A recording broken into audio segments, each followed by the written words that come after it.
Also scheduled to share the stage with the SACP leaders are COSATU President Dumo Dlamini, Young Communist League National Secretary Buti Manamela, and speakers from the ANC and Sanko.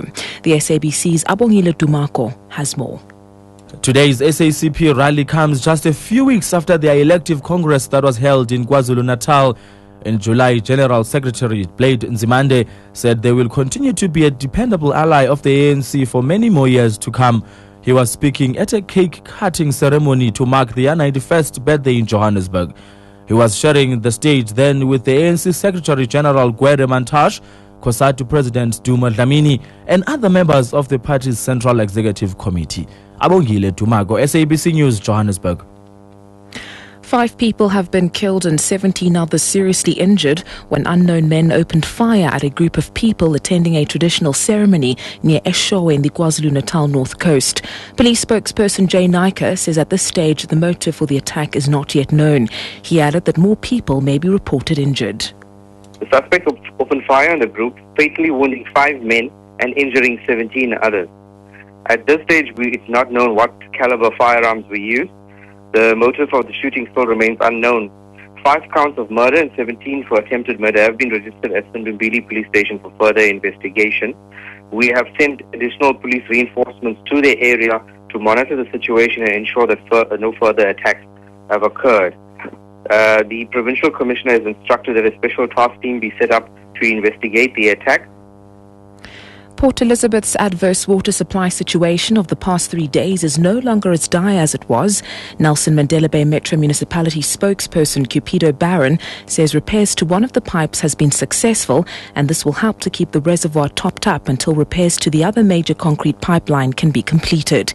He praised the Port Elizabeth public for heeding the call to use less water during the crisis and urges them to continue to use water sparingly until the water supply from the Churchill and Mpofu dams, which feed the metro, is back to normal.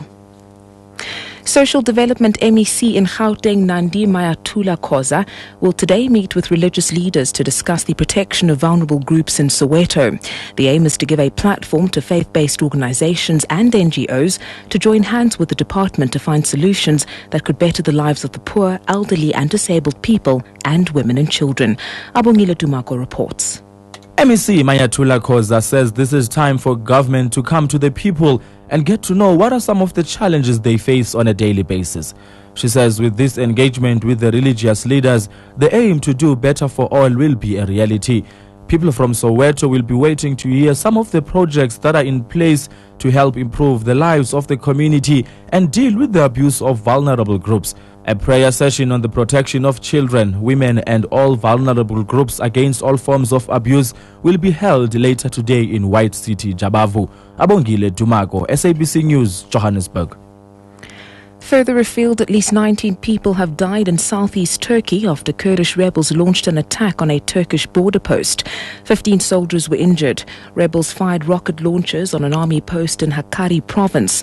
Turkish military jets are pursuing them and bombing their escape routes. Several thousand Kurdistan Workers' Party rebels are believed to be based in hideouts in northern Iraq.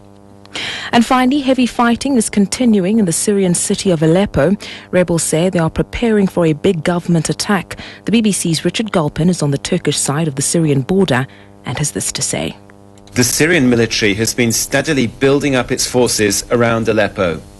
Officials have been quoted as saying there are now 20,000 troops in the area and large numbers of tanks and other armoured vehicles. There's already fierce fighting in and around the city as troops try to push rebel forces out from southern and eastern districts.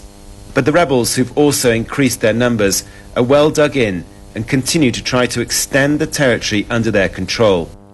And taking a look at the top story, hundreds of SACP members are expected to gather at the Johannesburg City Hall this afternoon to commemorate the party's 91st anniversary.